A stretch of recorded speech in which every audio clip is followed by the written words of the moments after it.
Olá pessoal, tudo bem? Meu nome é Éder Brito, eu sou advogado e hoje estamos de volta aqui para voltar a falar sobre o direito imobiliário. Hoje nós vamos falar a respeito das multas do contrato de locação de imóveis urbanos, tá? Muita gente tem dúvida com relação, principalmente os locatários, sobre a multa que deve ser paga quando não cumpre integralmente aquele contrato de locação. Ou seja, quando o inquilino precisa devolver esse imóvel antes do término do contrato, então ele fica na dúvida de qual é o valor da multa, quando deve ser paga e etc. Então hoje vamos falar aqui sobre esse tema de forma bastante breve e que vai te deixar mais esclarecido a respeito do assunto. Pessoal, imaginemos a seguinte situação, que José alugou um imóvel residencial pelo prazo de 30 meses. E no contrato de locação foi inserida uma cláusula de multa, uma cláusula penal, que caso José devolvesse o imóvel antes do término do contrato, ele deveria pagar uma multa de 3 salários mínimos. Acontece que no 20º mês, a situação financeira complicou para o locatário e ele teve que devolver o imóvel antes da hora.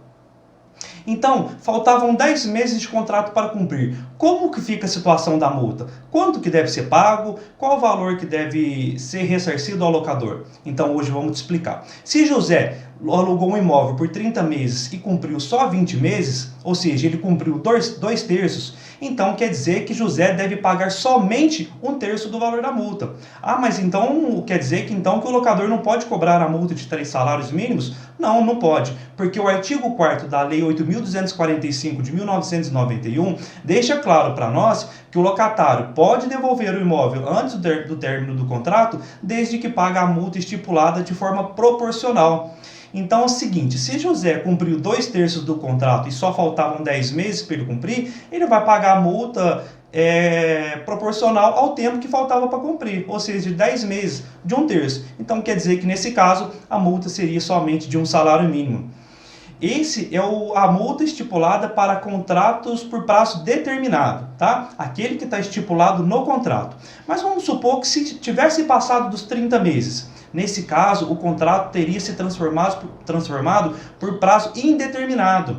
Então como é que ficaria a situação da multa? Nesse caso não tem multa. José poderia devolver o imóvel a qualquer momento, mas a lei coloca uma ressalva. É o seguinte, caso o locatário deseja devolver o imóvel que está por prazo indeterminado, ele deve notificar o locador com um prazo mínimo de 30 dias. Tá? E se o locatário não fizer isso, não notificar o locador com prazo mínimo de 30 dias, e somente chegar lá e devolver a chave e falar, acabou o contrato. Então, nesse caso, ele deverá pagar uma multa que chama aviso prévio, no valor de 1 salário mínimo ao locador. Tá joia, pessoal? Essas foram as dicas aí da semana. Se você gostou, curta, compartilha e comente para que outras pessoas possam ter acesso a essa importante informação. Tá joia? Um abraço a todos e até a próxima.